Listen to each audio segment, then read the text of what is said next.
I'll give a word to Professor Sergei Серебряный. Please. Thank you, Rosanna.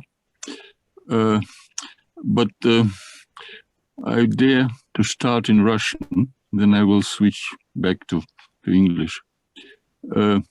Я хочу поблагодарить прежде всего Татьяну Александровну за прекрасный рассказ об отце.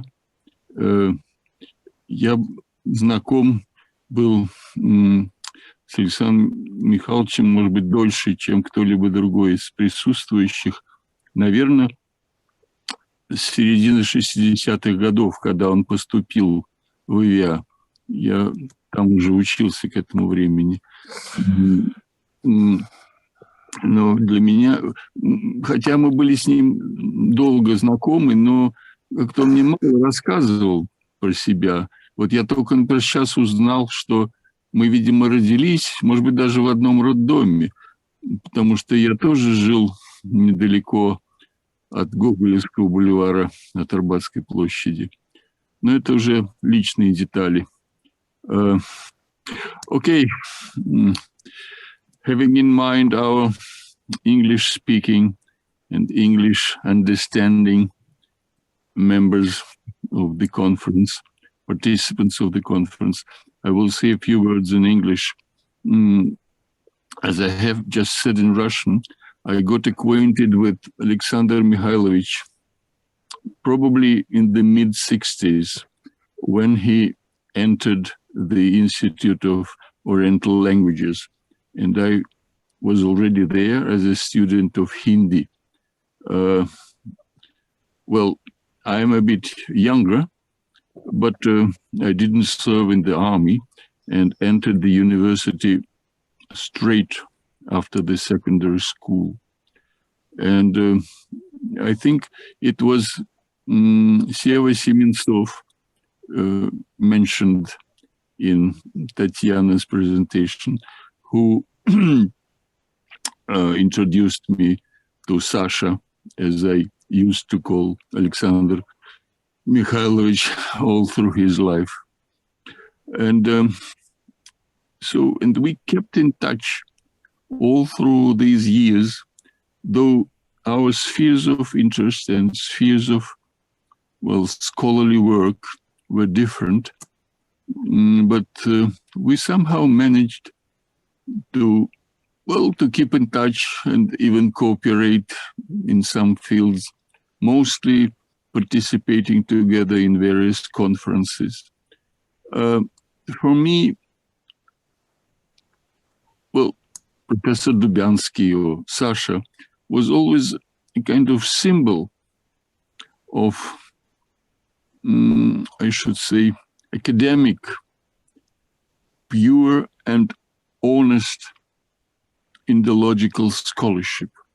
Because in Soviet times, in Indology, as probably in other branches of scholarship of the humanities, there were many, well, let us say many, but not many, but there were people who did Indology as a kind of, what should I say, as a kind of job for self-promotion, for adjusting oneself to the political circumstances and the like. But Alexander Mikhailovich was always a scholar, first and foremost. And his scholarly work, at least as far as I knew it and understood it, was always pure from any extra scholarly considerations. That is, at least, that is how I understood his personality and his work. And as I told, well, before the beginning of this conference, now, today is exactly 1 year since his, well, passing away, but till now I'm not quite accustomed to the hard fact that he's not there, or he's not here, because we in recent years we didn't meet too often, well, because of various circumstances, but we very often talked over the phone, and I always knew that I needed any question to clarify about Tamil, about South India, about many other things. I would phone to Sasha, and we would have a long talk, well, about everything that was interesting for us. And I think it's very appropriate that his name is now attached to a conference like this. And I do hope that this conference may become a kind of annual affair, like there are Zograf conferences, Zograf readings in St. Petersburg. So why shall we not have Dubyansky annual, or maybe not annual, but at least regular Dubyansky conferences, Dubyansky readings in Moscow. His name, as I have said, was always for me a symbol of well, let me repeat, pure scholarship, pure and honest and inspiring scholarship. What else should I say? It's a great pity, indeed, that he is not with us now. But he will remain with us. His image, his inspiration, his works.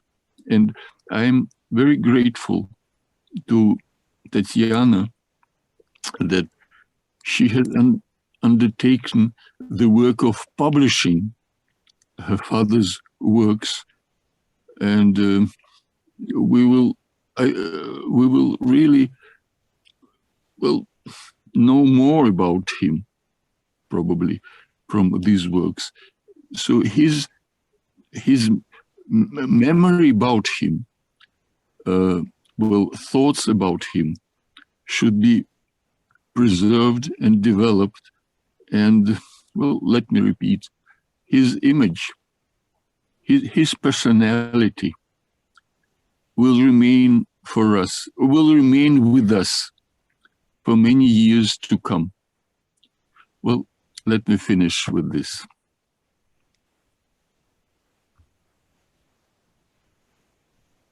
Thank you very much. Следующее слово мы предоставим Ольге Павловне Вечериной, которая как раз занималась также подготовкой сборника работы Александра Михайловича, и которая является, наверное, его очень близким другом, соратником, коллегой, учеником. Ольга Павловна, пожалуйста.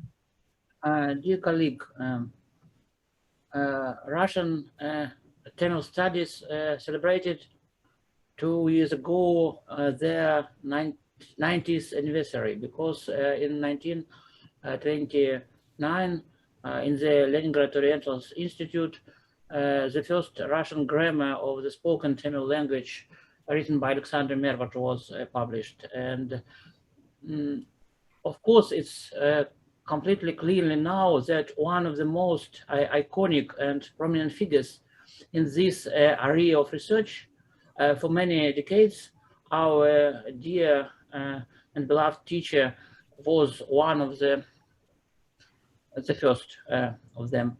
And the readings open today now are dedicated to his memory. And Tamil literature of the Sangam era has always been the main topic of his researches. He loved his friends. He loved his heroes, and he admired them. And you can really feel it when you read his works, his articles, and his monography. Also, he explored mainly ancient Tamil lyrics throughout all his life. Each time he found more and more new treasures. And he was also very generous to his students, bestowing his grace and his praise in advance, and wasting his precious time on them are often negligent. But for many of us, he was not only a beloved teacher, but also always an elder friend. And it's really wonderful and strange that in post-Soviet Russia, when Tamil studies remained only in training students at the Institute of Asian and African Studies, and a bit in the Russian State University for the Humanities, Dr. Dubyansky was their only teacher, and with sporadic participation of some of his students. And academic research was also virtually curtailed. And most of this time, Alexander Mihайлович was the only Russian researcher doing who made Tamil studies and teaching as his main job. And one of the best ideas was Tamil. His best ideas was a Tamil seminar. Until present, Russian Tamil studies functioned mostly in this weekly free seminar under his authorship.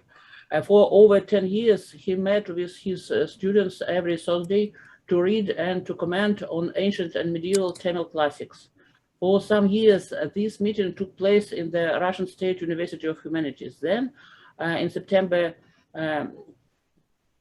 2018, our seminar will continue our work at the Higher School of Economics. And since 2019, our panel has worked under patronizing by the Laboratory of Unnecessary Things. And the backbone of the workshop comprises about 10 people who can professionally analyze ancient and medieval Tamil texts on various genres.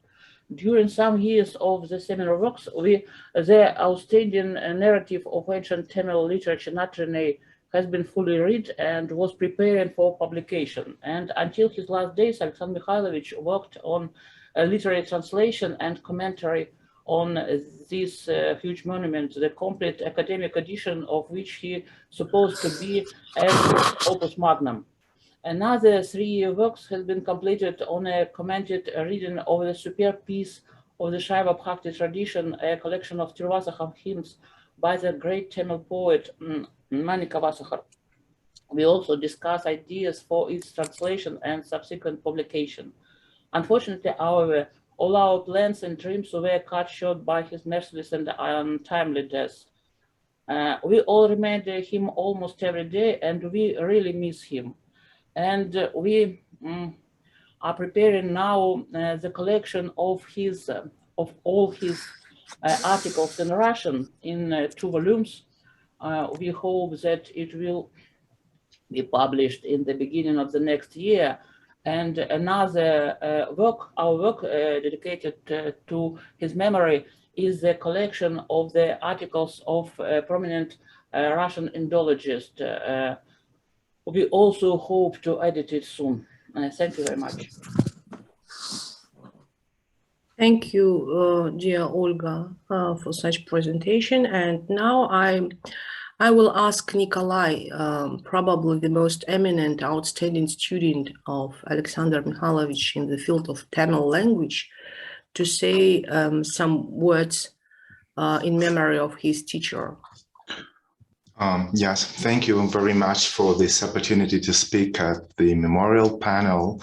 And actually, among the participants and organizers of this conference, there are many direct students of Alexander Mihайлович who studied Tamil from him. I would like just to mention Olga Вечерина and Anna Smirnitska and Maria Pavlova, and also myself. And I am sure that Alexander Mihайлович would be very pleased that his students retained their love for the Tamil language and literature, and to some extent remained in the field of research of Indological studies and particularly Tamil studies.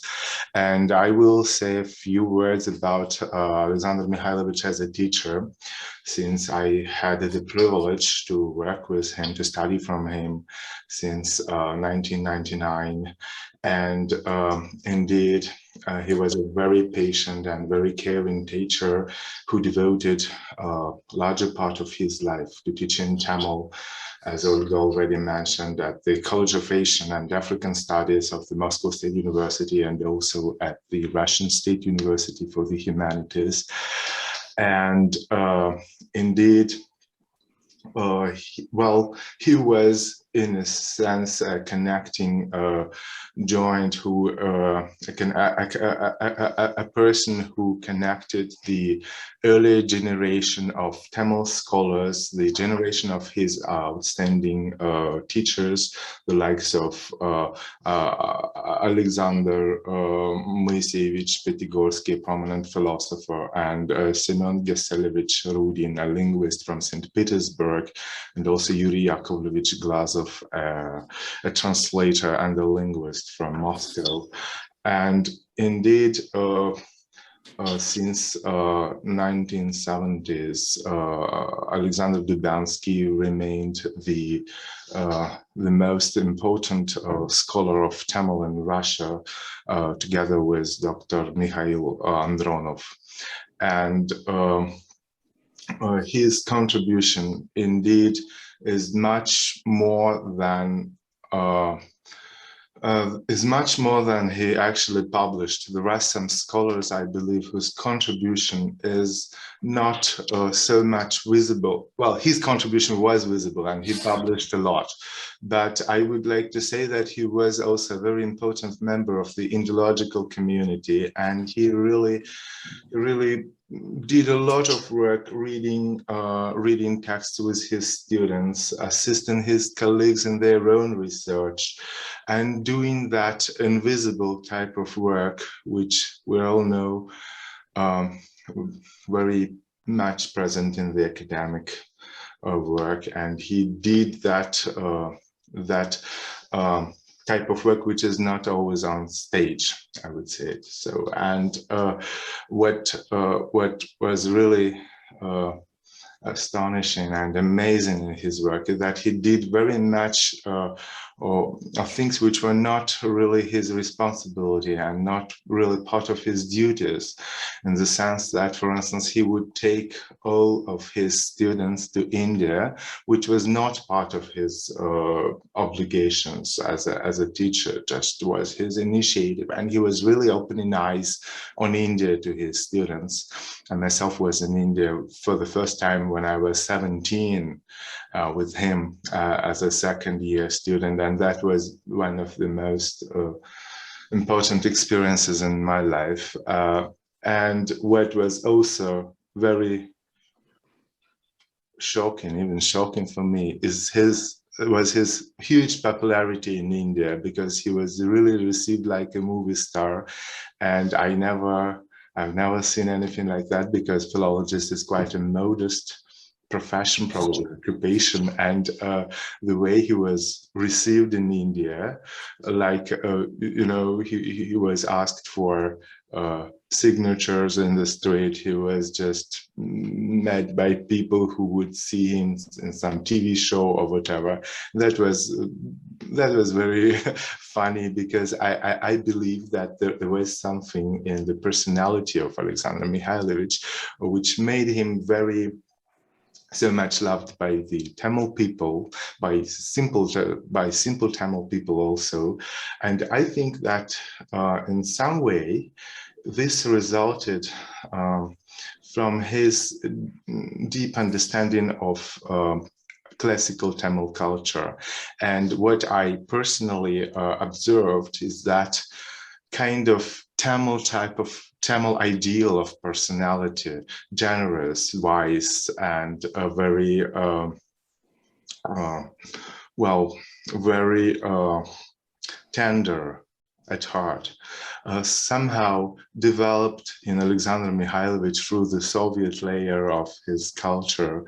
And it was amazing for me to see how philology can work like that on developing personality in a very strange way when a person combines something from his own time and from his own cultural background with something from absolutely other type of culture and something that he received through his philological studies.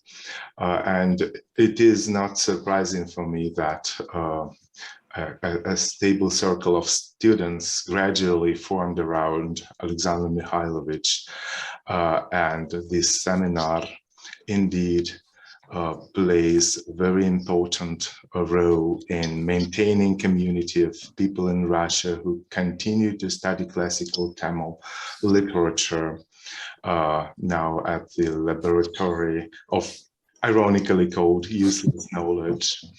And I hope that this knowledge is not really useless, because this type of knowledge already